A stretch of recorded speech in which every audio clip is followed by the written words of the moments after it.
Well, good afternoon, everyone, and welcome to today's live webinar, Offensive v Defensive Security, Cyber Stories from the Field. My name is Andrew Jenkins. I'm the Demand Generation Manager here at NetSPI, and as always, it's great to see so many of you are joining us for today's live webinar. Before we get started, a couple of housekeeping rules. First of all, remember that this webinar is being recorded, so if you miss something, perhaps you have to head out early or have a brief interruption, no worries at all. You will still receive a recording of this webinar to catch up on anything that you may have missed. Secondly, if you have any questions, please feel free to ask them. We will be having a Q&A session at the end of the webinar where our speakers, Nabil and JR, will be happy to answer any questions that you may have. If we don't have time to answer your question or if we don't get to it, please feel free to reach out to us and we would be happy to answer it. Lastly, if you'd like to learn more about NetSPI or Nuspire after the webinar, we have provided you with some additional resources in the resource tab. So please feel free to take a look at those resources and share them with your team. So with that said, I'm going to hand you over to Nabil and JR to get things started here. Well, awesome. Nabil, thank you so much for inviting me to participate in this. Really appreciate it. You guys are the best at what you do, and so the idea of doing this was a lot of fun, and it's just a pleasure to be able to do this webinar with you. And hopefully, the audience can get some good nuggets from the two of us curmudgeons who have been around the block and done this a few times. Yeah, likewise, JR. And Andrew, thanks for the introduction. You know, as we talked about earlier, we've been running in the same circles for a really long time, but it's the first time we get to work together on this webinar and share our stories. So I'm excited. Cool. For those of you that are just joining us, a lot of what really we want to talk about today is the difference between perspectives from an offensive and defensive side of pen testing. And so obviously, for myself being the leader of a security program for a managed security services provider, we spend a lot of time on defense. And Nabil, obviously, you've got a slightly different perspective. And so we thought it'd be great to come together and kind of share a little bit about just the whole world of pen testing and provide some war stories, if you will, that include both the defensive and the offensive side of things. So, with that, Nabil, I think, starting off really, we were going to talk a little bit about, pen testing and what it is and all of that. But we wanted to start off with this poll question. So, Andrew, I'll leave it to you to put up the poll here. Really about how often do we pen test, right? And a lot of different organizations, I know for my clients, a lot of them have different regulatory requirements. They have different program requirements. They have different attestations they need to do. And so I'm very curious to see the results of this one. Yeah, while the numbers come in, I'm seeing a live view of the numbers coming in. It's actually quite interesting. But JR, before we even get too far into this, I think it would be unfair if we didn't do proper introductions on who we are and why people should listen to us. So I'll go first. I'm Nabil Hannan. I'm the field CISO at NetSPI. I've been in the cybersecurity space now for over 16 years, officially breaking things that people are paying me for. Before that, I've been breaking things since I was 7 and getting in trouble with my parents most of the time. JR, you want to introduce yourself? Sure. Yeah, thanks. So JR Cunningham, Chief Security Officer here at Nuspire. I've been in the business for over 2 decades. I had hair when I started, and really most of my career has been focused around consulting and building great consulting organizations and great security programs for my clients. So much of what I've been doing for the last 2 decades has really been about in the internal aspects of a security program at a company, building security programs and making sure that they have the right business aligned and risk aware controls for the business. So what Nabil has been doing for his career has obviously been a major part of what's made me successful in being able to understand our controls that I recommend for clients working or not, are the things that we've implemented working or not. So as we mentioned earlier, a lot of fun to do this together. All right. Poll questions. Are we getting any more answers here? I think we're at a standstill on answers, but as you can see clearly, the majority of them seem to be once a year. And if I had to take a guess, I would guess it's probably because of the fact that there are regulatory requirements that require you to test a certain number of times. Not surprising, to be honest with you. Or there are actually a lot of customer contracts that I run into where people have a requirement to show their customers a test that was done within the last year or so. And that tends to be the most common one I see. JR, what about you from your perspective? I mean, what are you typically seeing on your side? Yeah, I agree with you. Most of the pen testing requirements that we run into are driven by regulatory requirements that say that at least once a year, organizations are going to have a look. I will say that the more cloud-centric and the more app-centric an organization is, the more often it seems like they want to at least do partial pen testing to see if new releases are vulnerable, et cetera. I was really happy to see one respondent replied with continuous. This is relatively new in our space. You folks at NetSPI have been out on the forefront of pen testing as a service and continuous pen testing. And obviously, I think you and I would agree that that's the future of penetration testing. Instead of taking a point-in-time picture, doing a more real-time or near real-time pen test is going to be kind of the bad guys are doing this, right? So glad to see that folks are kind of starting to move in that direction, and I think that's where this goes from here. I think the caveat there is it's really hard to do continuous or truly continuous testing, especially if you have systems that are going through regular changes and updates. The fact that pen testing takes a little bit of time, especially if you're not doing everything automated, pen testing implies that you have a human component of people testing things to find problems with systems. Getting through a pen test is a challenge for a lot of people because there's that extra time involved in preparing and getting an environment ready for testing, getting results back from the pen test, etc. So we've been trying really hard to make that gap as small and transparent as possible. So with our pen testing as a service offering, we're seeing more and more adoption because customers like the fact that they don't have to wait for a PDF report to understand what issues they have. During the test, they can see what vulnerabilities are being reported in near real time, and they can start addressing them even before a test is completed. So that's something that we're heavily investing in, and a lot of our customers are getting a lot of value out of. I thought this was an interesting stat from Cisco's Cybersecurity Readiness Index. They talked about 60% of organizations that were part of this readiness index had an incident in the last 12 months, and costs were around $500,000 on average for about half of those involved. To me, this speaks to bad things happen, even though most of these organizations that were surveyed by Cisco had security programs in place. They had a framework that they were using to run their security program. They were attempting to do the right things, and yet bad stuff still happened. And so, I think for me, when we're talking to clients and we're building parts of their security program or managing parts of their security program, we always are kind of having that mindset of, we need to test this to make sure it's working properly for you. In theory, having all kinds of controls in place, either technical or process controls, are going to mitigate a lot of this risk. But we need to know, what does it look like from the bad guy perspective? And are these controls actually working as designed? Are we maintaining the controls properly? I think you and I both seen this scenario where we go out and we spend a whole bunch of money, we deploy a particular piece of technology or a new policy or standard, and then 6 months later, there's some turnover or whatever it may be, and now that system isn't working as designed, and then we start to inject vulnerability into the environment, and then we have a scenario where now we're being asked, hey, I invested in this technology, why didn't it work for me? Why did the bad guys still get in?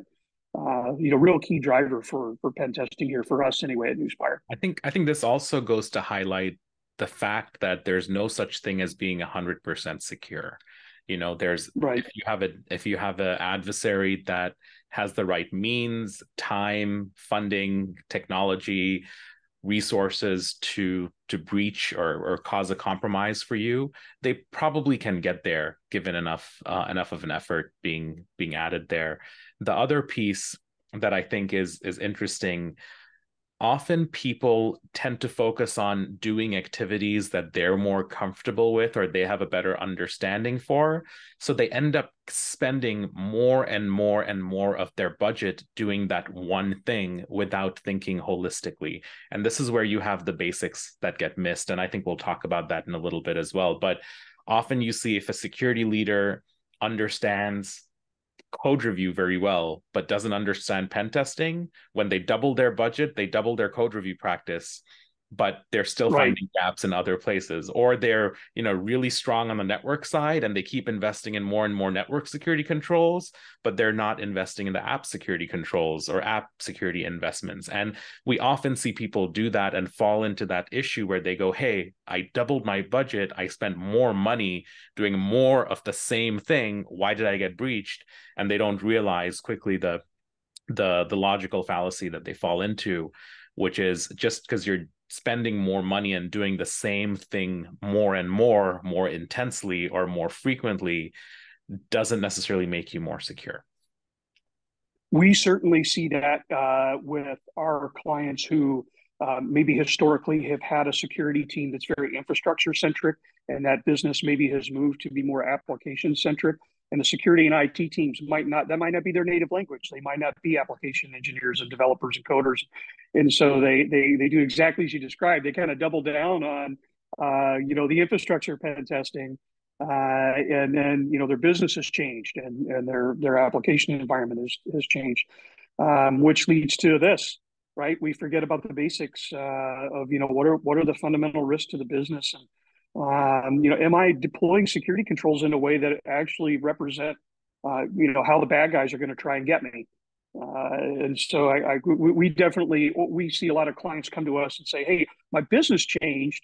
I haven't really changed my security program, and bad things are starting to happen to me. Can you help me with my security program and why that is? And often it really is as simple, back to basics. We've got to look at the entire risk spectrum and ask the question, what are we doing to defend against the attacks that are most likely to impact us? And then this goes on to highlight the piece that people often find challenging when it comes to securing systems is often a person can compromise an organization who doesn't necessarily have a technical background or technical expertise. And that goes to the fact that ultimately the humans are probably your weakest link, but they're also the ones that can cause the most damage. And humans, you don't have the ability to automate controls around humans. And we'll talk about some examples later around social engineering attacks and how that had a pretty big impact. But I actually wanted to share a different story which just came to mind. This was a mother of a pen tester, actually a mother of a social engineering testing company. One of the consultants wanted to actually go and learn what her son does for a living. And it's a well-known article that's published that I read on this experience. So they wanted to go and red team and social engineer a prison. That was what they were hired to do. And he actually said, hey, mom, if you want to go, why don't we send you in? All you have to do is go plug in this device at an open power outlet somewhere. But you can go in and pretend to be like a health inspector that's there to help. And they share this funny experience where for a while the mom went offline. So they lost all communication channels with his mom while she was in this prison. And externally, they were panicking because they didn't understand what was going on. But what was actually happening was the warden or whoever the most senior person was they were working with, they pulled her aside so that they could ask for more advice on what else they could be doing from a health perspective to be better. And she had to go into their office and she gave them some more tips and whatnot. But she had no experience, no pen testing background, no social engineering background. She just went with the flow, and just goes to show you how it does not really take a skilled adversary. Often in movies misrepresent, how hacking happens. You see Hugh Jackman on 12 screens trying to write some worm that looks like cubes coming together. That's not really how it works. Oftentimes it's a lot more simple and rudimentary when it comes to these attacks. You've got some great stories here and a couple of them you and I kind of zeroed in on.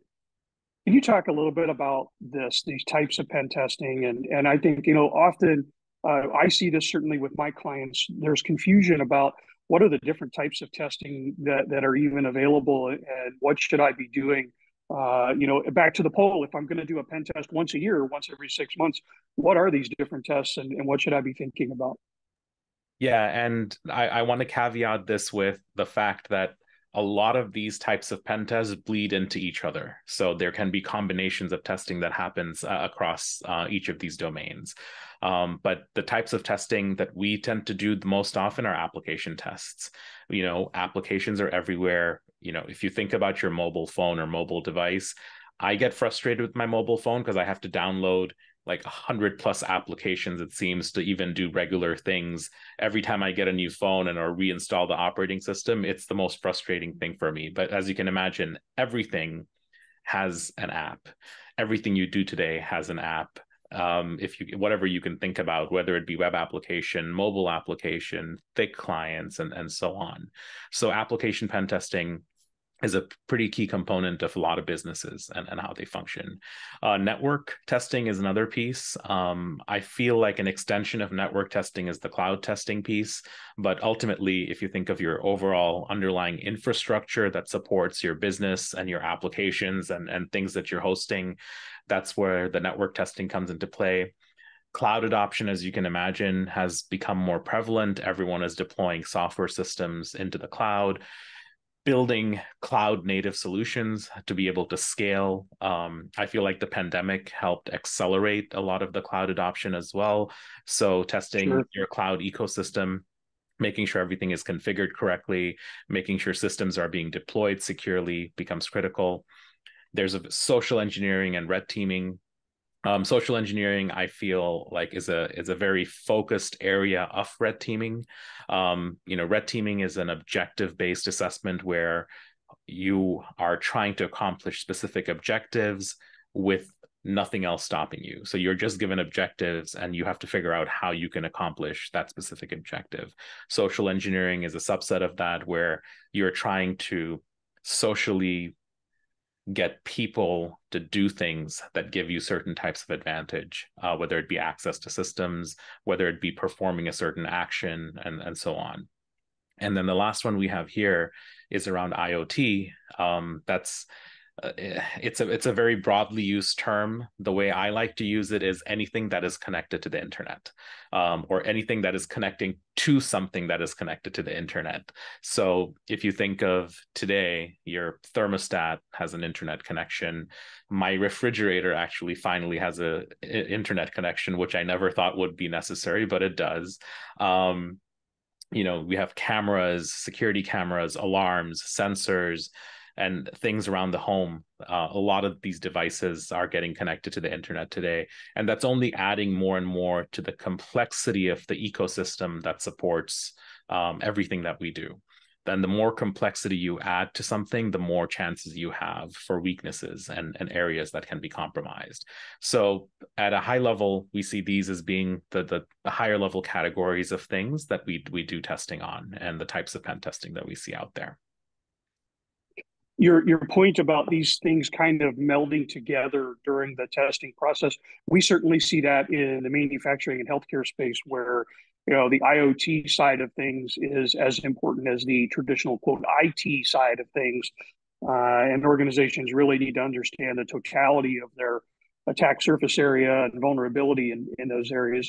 Do you find when you're positioning these tests or scheduling with clients, they want to do multiple tests at once, or do they tend to still go very serial in nature and start with infrastructure and application pen testing, and then do cloud, and then have you work on the social engineering? Or what's the normal flow of that for you all at NetSPI?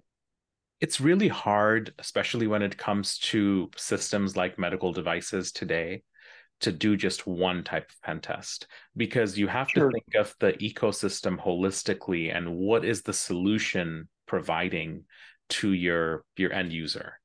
And if I can use a simple example, something I use a CPAP machine as an example. My CPAP machine has a mobile application that it communicates with. It can connect to it via Bluetooth, or it can actually connect to the backend service over a cell phone network, a GSM connection. It can also store and manage that data, and it's using a cloud-based service to store and manage and run the actual application backend, the mobile app backend, etc. And then, of course, I have the physical device itself that does everything. It even has an SD card to store data on, as an example. So when you have to test that whole ecosystem, it's very hard to say, okay, I want you to just test the mobile app, but not touch the cloud. Right. Because you can't really do it that way. Or it's hard to say, hey, look at the cloud, but I don't want you to think about how the connectivity is happening across different items like the phone and the device, because those all become part of the whole system that it's functioning as. So when we tend to scope out these engagements, it often becomes a combination of these types of tests that get factored into one scope, and then we come up with what the level of effort is. So if you show up for work one day and you've had a bad night's sleep, we know that it was the annual pen test for the CPAP device. Nabil, or just my lifestyle, or just my bad lifestyle. One of those two. No, we got to blame it on security control failures, man. We can't rat ourselves out for lifestyle. You've got some great stories here. We talked about a few of them before the webinar, and really wanted to share some of your stories from in the field and things that you and the NetSPI team have done. We could do an entire day on some of these great stories. So for everybody that's watching, if you ever have any time to hang out with Nabil, take the opportunity. He's got great stories. He certainly will give you cause to stay up at night and worry about the state of cybersecurity in our world. But talk to me about this one. This is a great story. Yeah, this one, it's a fantastic example of how the most secure places can be breached with some of the most simple techniques. And we're going to talk about a highly secure data center that we went and did an on-site assessment against. Now, to set some background and context, it wasn't like we were able to just show up and talk our way through into getting somewhere. It required a lot of preparation, research, and work that went into it, which made the actual day of the engagement a lot smoother. So it started with us looking at the data center and understanding by looking at their approved vendor list to see who they were using for pest control, which was a national brand of pest control company. So we then had to go and start emailing them, pretending to be from that company, to schedule an appointment that we were going to be on site to look at the status of their pest control needs and what type of service they might need in the future. Sort of a regular check-in and a visit, an audit of their facility. We also then had to go and create fake t-shirts that had this particular vendor's logo on it. And we also had to go get rent a van that looked like one of the vans they might be using. And we also had a fake logo made that got put on the van itself. And then when we showed up on site, A, we knew who to go ask for, and B, they were expecting us. So immediately we were let in. They scanned their badge, they did their retina scans, and just walked us through the front door. So you would think about a highly secure facility where you're paying a lot of money and trusting them to keep your data and software secure, but breaching them took just some preparation, some social engineering work, and we were in. Now, once we were in, it was fun because they actually gave our team a tour of the facility, and we were even able to get access to the ceiling where they had extra wiring and other ports that were open because we wanted to make sure they weren't being infested by pests. So they actually gave us access really walked us through. At times, they even left us alone so we could do our thing, and they could go do their thing. So we were allowed to walk around the floor of the data center and look at what controls they had. And then when we were finished, we were pushing the boundaries a little bit, but we wanted to see how far we could get from a technical access perspective.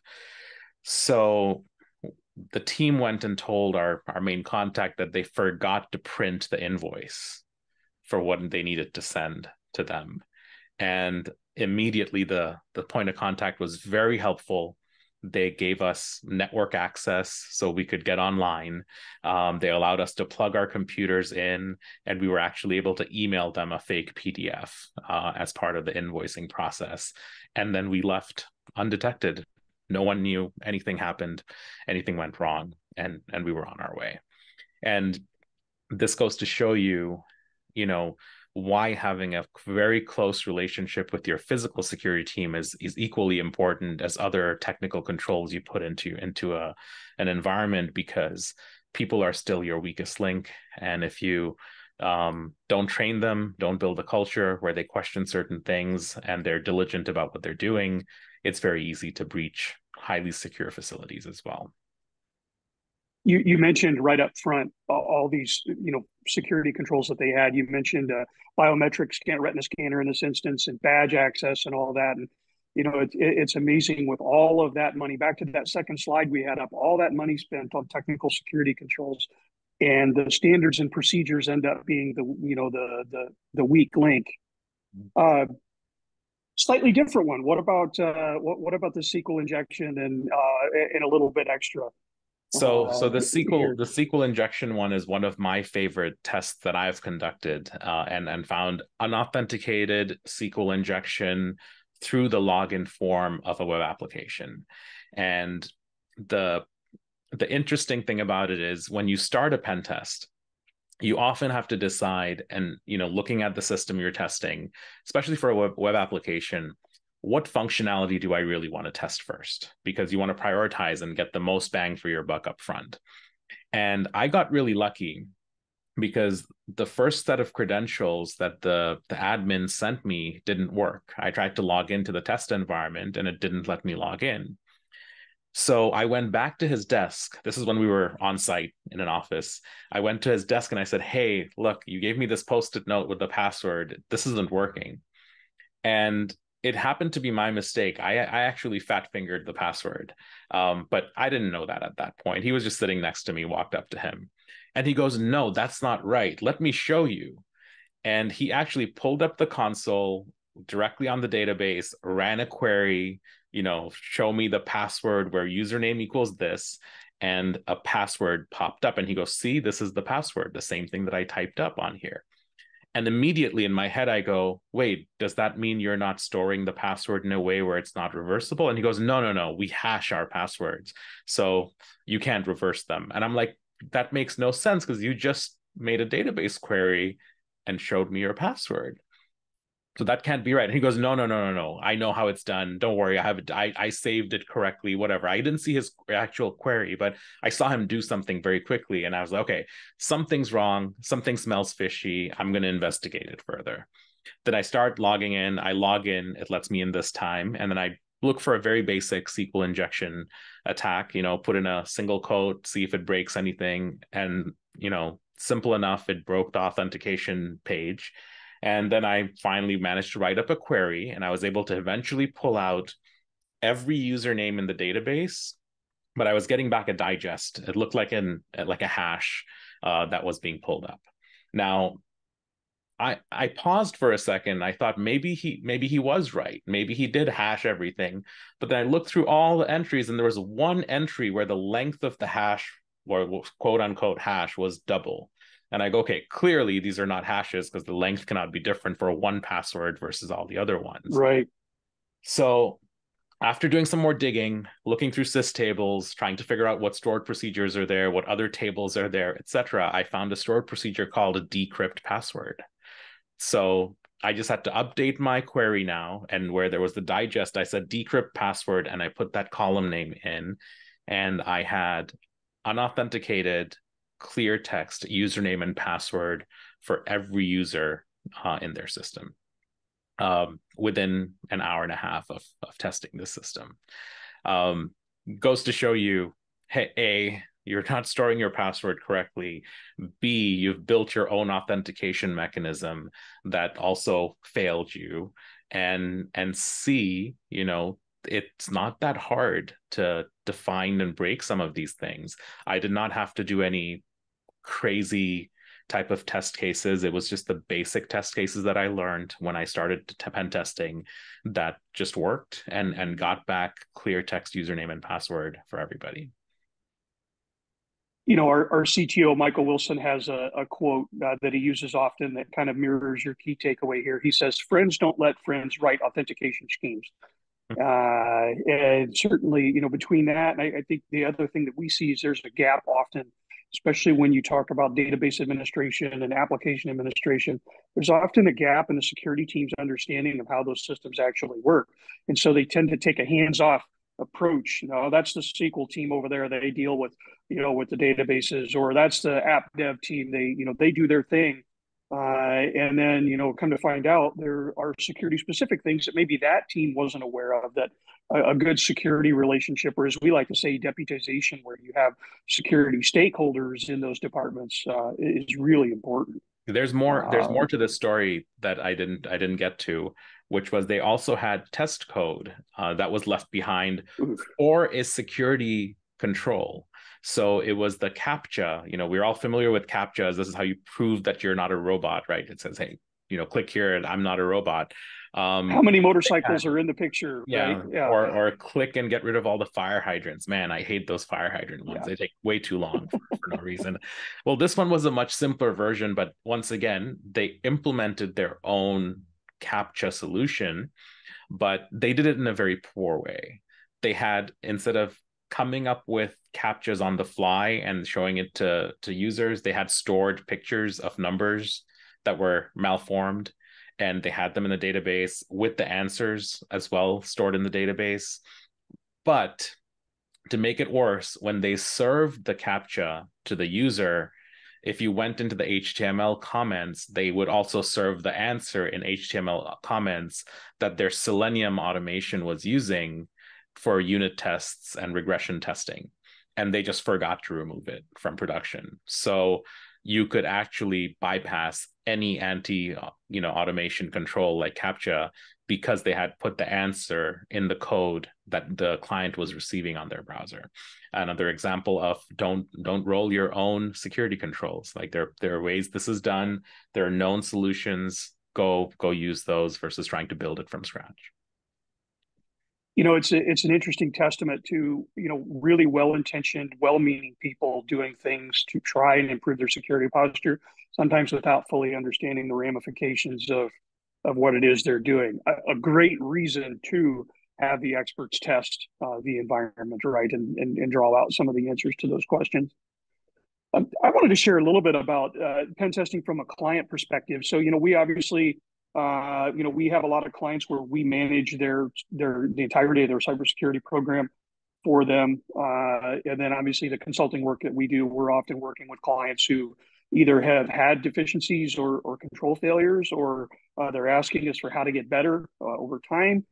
And, really how to maximize the use of a pen test. One gotcha that I see more often than anything is when folks use pen test results to generate fear and panic in the organization, or they use it as a gotcha. To use your database example with the SQL injection, if you're a security practitioner and you're having a pen test done and you've been trying to make progress in database or application security, using that pen test result that, Nabil just hands you a report and says, here you go, you've got this authentication problem with SQL. Using that as a club to get what you want out of the SQL database team is a bad plan, because, what you end up having is more disconnect between security and the folks who are actually developing code on behalf of the business. And so where we've seen success here is, really socializing a pen test as simply, I'm trying to look for failure of controls that I think exist. They might not exist. They might exist in a way that I don't think they're, I think they're configured properly, but they're not. So I always try and socialize a pen test as we're not we're not doing this to get anybody. We're not doing this to make anybody look bad or look like they don't know what they're doing from a cybersecurity perspective. We're doing this to test for control failure. Are the things that we think we have in place working as intended? That's not any different than an annual financial audit or any of the other type of audit activities organizations are used to. So that's kind of the first thing that we see with regarding fear and creating fear. And then the follow on to that is when organizations get their pen test report and they've got a whole bunch of stuff in red, the criticals and high level findings, and they pull the fire alarm and they create panic and launch new projects and all of this. A lot of these results can be distilled down to a very small set of either technical policy standard or procedures that an organization can do to improve all of their pen test results. And so we see a lot of organizations who, they want to start at the top and look at the most critical things without kind of zooming out a little bit, looking at the whole pen test and answering the question, is there something wrong here with a control or two that could wipe off a bunch of these particular vulnerabilities? So taking that kind of pragmatic approach to it, we find is really successful at avoiding fear and also avoiding the question of, well, I spent all this money on security. Why did you have all these findings and failures to begin with, right? It's usually a very small set of things. And Nabil, I know you and I could talk a whole nother webinar on the difference between a policy, a standard, a procedure, and then a technical control. But it sure seems to me like a lot of these results come down to there's just some policy that's translating into a standard that's translating into a procedure that can be fixed to mitigate a lot of the findings that you folks will have when you walk into an environment. There's this concept of people thinking they have a standard when what they really have is policy, and I run into that everywhere. You will be surprised how often you go to an organization and go, okay, do you have coding standards, or can you show them to me? And they'll be like, yes, we do. They're usually very excited about it because it's something they probably built, and they're very eager to share and get feedback. But what they end up sharing with you is really policy. It's not quite standards. It's not quite as prescriptive. That's telling you, hey, it doesn't say, oh, you should do input validation. That's a policy. It's actually saying you should do input validation, and this is how. If you're coding in Java, use this. If you're coding in C++, do this. C#, do this. And that level of detail is often missing. Often people have things that say you should do input validation, you should do output encoding, you should do error handling, and so on. And it's very hard to differentiate that because people will often just call that document a standard when in reality it's a policy. And then you touched on this a little bit. I wanted to just emphasize it a little bit more. People often think of pen testing as a way to detect problems, whereas I think pen testing is a better way to detect gaps in other controls you had before versus being the first time you actually detect a problem. And if you take it that way, and if you can shift your perspective to think of pen testing as being a proactive control that helps you determine the effectiveness and efficacy of other controls that you have before getting to that pen test, it's usually much better received. And also, I understand that organizations that are maybe just starting to test and starting security efforts, maybe pen testing is the way for them to discover stuff, but you get a lot of return on your investment if you start thinking of it more proactively and start taking the learnings from the pen test and implementing controls ahead of time that make it easier and more preventable, prevention focused from a security vulnerability perspective. It's a great point, and certainly looking at it as just a tool in a toolbox. I know at Nuspire we use it as a method to answer the question: are our controls working? But also, am I adjusting controls for different clients based on the risks to their business? And, do I have the right mix of controls in place? And those are fluid; they change because the enemy gets a vote here, and so they're the bad guy activity is always changing, and thankfully, companies like yours are staying current and on top of that. And so I find it refreshing to say, okay, last year I did something for my security program that maybe this year needs a tweak and a tune to it because the bad guy activity has changed, and you guys are bringing that to the table. I often get asked about fixing gaps, and how do we maximize improvements? And there's some obvious ones like retesting. I know when we work with you as a partner, we often have you come back and retest after we fix things that we think are really important to fix. But one of the questions I often get asked is, okay, I had a pen test. We found a critical or high level vulnerability. I fixed it. How do I ensure that doesn't come back? And this is really related to that last point, and that is, this is where good governance and fixing not just a technical vulnerability or a technical weakness, but looking deeper into the security program and asking a question: why did this happen? Did I have a policy failure? Did I have a training and awareness failure? To your point, Nabil, about standards, did I have a standard that I thought was effective enough, or did my environment change and now that standard is no longer relevant? I'm using a different development methodology, or I'm coding in a different language, or I've got new partners that are doing different work for me. And so we always like to take the view of, I've got this report. It's got all kinds of really good information in it about how the bad guys can get in. What can I do, not just from a plugging that hole, but what can I do with my security program to make sure that if that thing happens again, I have some warning that it's about to occur, or I can plug it quickly when it does occur. So that's kind of the first step, is not focusing necessarily only on the thing that was found, that critical or high, but also the governance aspect and the security program piece of it.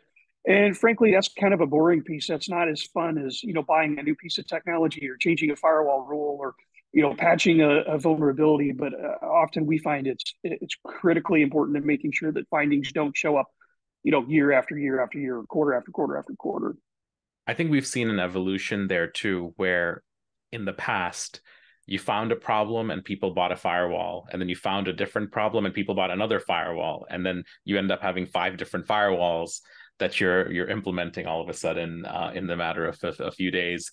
But I feel like we've moved away from that piece, where people understand that you can't just buy your way out of technical challenges and problems, and you have to implement a solution and get creative on how to do that effectively. But there are some basic things that still bother me as a practitioner, which is, why do we still have SQL injection and cross-site scripting showing up everywhere? We've known about this for decades. It's a common problem that's well understood. Everyone knows how to fix it. There's enough information online on how to fix it. And the way I think about it is, it's just like a disease, right? You find a disease, you find a cure or a vaccine, and you inoculate against it everywhere. Why haven't we been able to do that in the technology space for some of these most common vulnerabilities that are not that hard to understand and also not that hard to fix? And I feel like we're going more and more in the right direction with the adoption of, frameworks that have some security controls built in that protect you against certain vulnerabilities. Like, React is, adoption of React is helping reduce things like cross-site scripting, which is a nice side effect of the adoption of React. But some of these common vulnerabilities, I still don't understand why we haven't been able to eliminate them. And I feel like we need to really shift in our paradigm of software development to be able to come up with a solution that needs to be a little bit more holistic. Nabil, I get asked all the time about really complex problems in our space. Like, I think I need a PKI infrastructure. I need to deploy NAC or DLP. And often I meet that with asking the question: do you have MFA turned on for all your apps, and do you have a vulnerability and patch management program in your environment? No. Okay. How about we start there and work on that stuff again, back to basics, and let's eliminate some of the low hanging fruit and make it really difficult for for the bad guys to require them to up their game, make us a harder target. And I think you're right. We're moving in the right direction there. I think part of what's helped here is default configurations are not what they once were. They tend to be a little more robust than they used to be. We don't see things showing up out of the box with really nasty vulnerabilities like we once did. Manufacturers are more invested. We've seen this with what has come out of the federal government, even with regards to having product manufacturers enforce better out of box security. I agree with you. It's really nice to see some of that stuff happening. Maybe we can get rid of some of these 20 and 25 and 30-year-old vulnerabilities and be able to focus on the cool stuff. Well, Which, the MFA, by the way, I'm sure you the, folks want to do that stuff too. You want to do the fun stuff, right? yeah, the MFA stuff, MFA example still gets me because people will not implement MFA but want to do so many other things. And granted, I actually think we need to update how we authenticate the systems, because username, password, and then even MFA is a little outdated. I feel like we can get creative and come up with solutions, and there are solutions that are evolving to support better authentication and stronger authentication. But for the life of me, like when I got a new phone or lost a phone, or even one time I remember reinstalling the OS on my phone, and I forgot that I had app-based multi-factor on that device for different services, and re-logging back into each of those services became so painful. It was like a separate activity I had to do over the course of a few hours. So I think MFA also needs to change a little bit. I couldn't agree more. The only thing keeping me from ordering an iPhone 15 is my 3 authenticator apps, and the idea of going back and playing the QR code game for a day or two, for sure. All right. So we've got some resources up here. Andrew mentioned it earlier. Take a peek here at questions and see what's come in. Yeah, the resources will be shared with the group. Andrew will be sharing the slides and the content. So we'll have that. I think Andrew's going to come back on and share the questions for us. And I'm glad we had an audience member who agreed with our policy and standards discussion. Yeah, so how about that? Thank you. We're glad that we're aligned. We did talk about this before as well, Lem. This is specifically for you. That at some point we want to do a talk track just on policy, standard, and procedure, because we think it would be worth the discussion. There's a lot of confusion out there on what these different mechanisms are.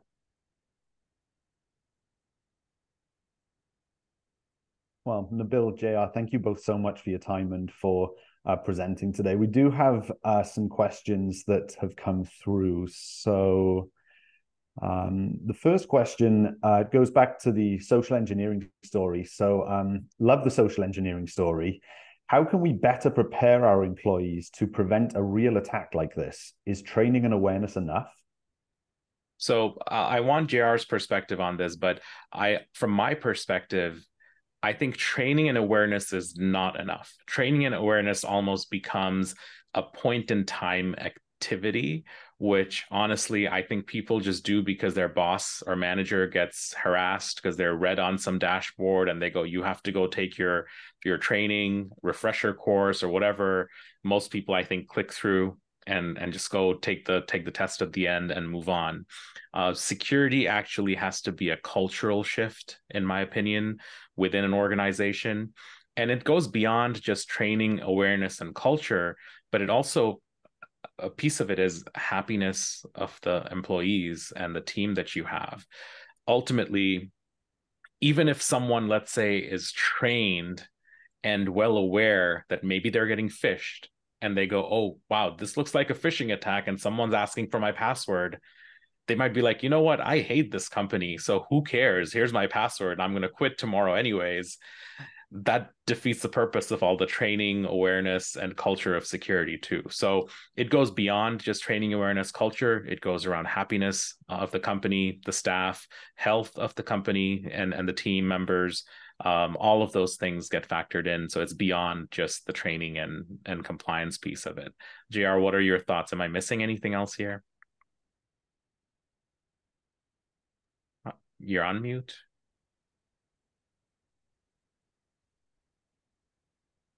Or maybe he's having audio challenges. They're still on mute. All right. Yeah, you're Can back. you hear me okay now? You're back. All right, good.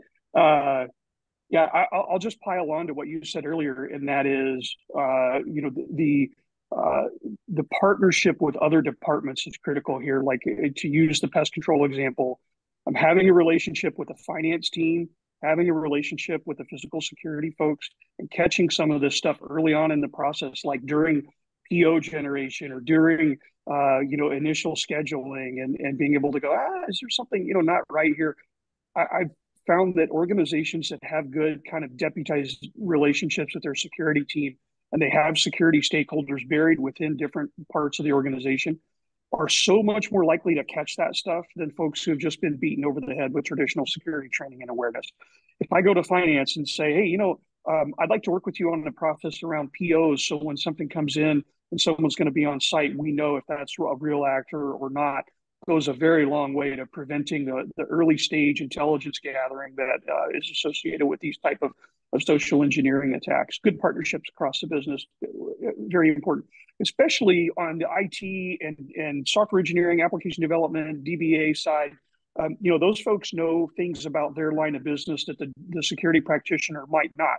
And so having them know that if they see things that are out of the ordinary, let's go pull the security alarm and let the cybersecurity practitioners know something fishy is going on, no pun intended. Very powerful, especially again, left a boom in the kill chain early on in these attacks. There's some discussion in the chat, which I want to address too, is absolutely they have policies and standards that say, hey, someone must be following this vendor around, etc. And this is where the social engineering piece comes into play. We go on site, and sure, they have certain policies and standards, but you are building a rapport, building a relationship with that point of contact. They may be busy. The last thing they want to do is probably follow around pest control people who are looking at corners and walking around with a little flashlight all over the data center floor. And it seems kind of meaningless for that person to be around. And often in those cases, after a while, I don't know, they get a phone call, they walk away for a little bit, they may be understaffed, and they go, hey, I'm the only one at the front desk. I need to go look at some emails or answer some stuff. Or if you build strong enough of a relationship, sometimes you can be like, hey, don't waste your time here. If you need to go do something else, go do something else. We'll be fine. And many times people will walk away. So that's where the social engineering and the creativity comes into play on how to get someone off your back if they have policies and standards in place for that.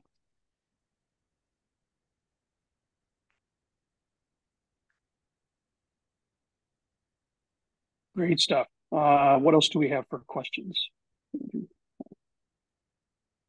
Well, we have a question from Dana, and JR, I'll ask this to you.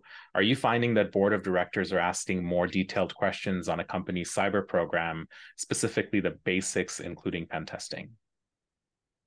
Yeah, great question. And Dana, thanks for joining the call. Nice to see your name on the list of attendees. So definitely, if you look at the guidance that has been issued to boards by the National Association of Corporate Directors and subsequent guidance around board oversight, that guidance really is dictating that boards take a more active role in understanding what's happening in their cyber environment. And that includes, penetration testing. The risk-based view of the world. What are the bad guys doing, and how would they get us? Penetration testing is a great way to answer a lot of that, right? How would the bad guys actually attempt an attack against me, and what techniques, tactics, procedures would they use? Boards are interested in this stuff, and I think the other thing too is it keeps it interesting. Boards are reading in the news about different attacks. They see what's going on in the world.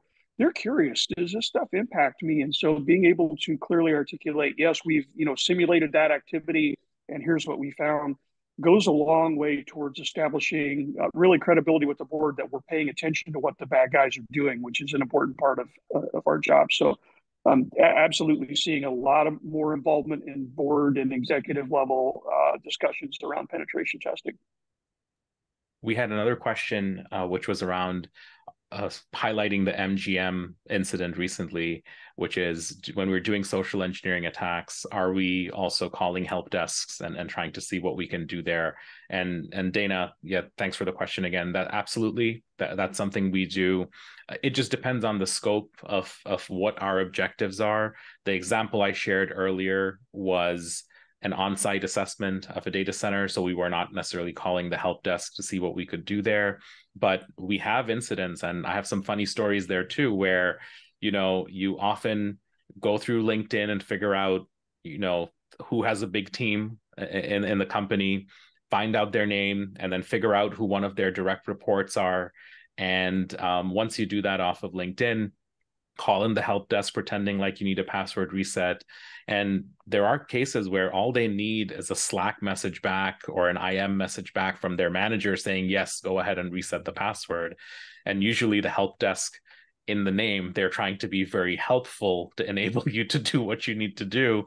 And they'll message a manager who has, 200, 300 people that they manage.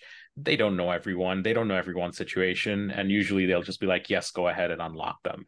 And we've done those type of engagements where we were able to call the help desk and reset passwords for various senior people in a company as well. If you look at most of the attacks that have been wildly successful and very public in nature, really over the last 24 months, so many of them begin with either the phishing link or the phone call or the entry level quote social engineering test where you're just trying to get in the front door and establish a foothold. We certainly see that. We're constantly being barraged with smishing attempts and phishing attempts that pretend to be an executive at the company or an executive at one of our clients. So certainly when we have our partners at NetSPI do pen testing for us and for our clients, part of what we always want to do is the social engineering aspect of it to look for those weaknesses.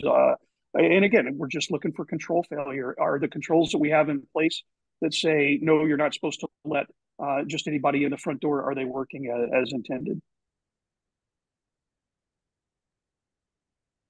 Well, Nabil, JR, thank you both so much. And thank you to everyone who has taken the time to join us for today's webinar. Remember, this session was recorded, so you will be receiving a copy of the recording very, very soon. But in the meantime, have a wonderful rest of your day, and we hope to see you again next time. Thank you. Thank you, everyone.